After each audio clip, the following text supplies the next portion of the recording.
ভাইয়ের আগে ছোট ভাইয়ের বিয়ে করা কি জায়েজ আছে যদি বড় ভাই উপযুক্ত হয়েও বিয়ে না করে?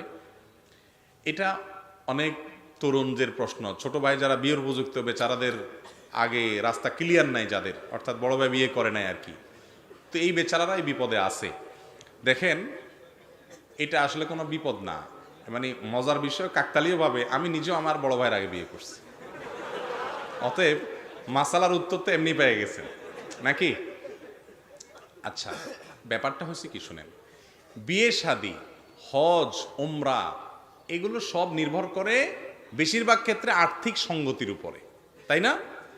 একজন মানুষ যখন শারীরিকভাবে সক্ষম, ফিজিক্যাল সক্ষম, উনি বিয়ে করার বয়স হয়েছে, উপযুক্ত হয়েছেন, প্রাপ্তবয়স্ক হয়েছেন, বালেগ হয়েছেন, বিয়ে করার মতো বয়স তার হয়েছে, এর পাশাপাশি তার স্ত্রীর মহারণা দেওয়ার ক্ষমতা আছে, বরণ পোষণ দেওয়ার একটা ব্যবস্থা, ডাল ভাতের ব্যবস্থা অন্তত করতে পারে, সে বিয়ে করবে।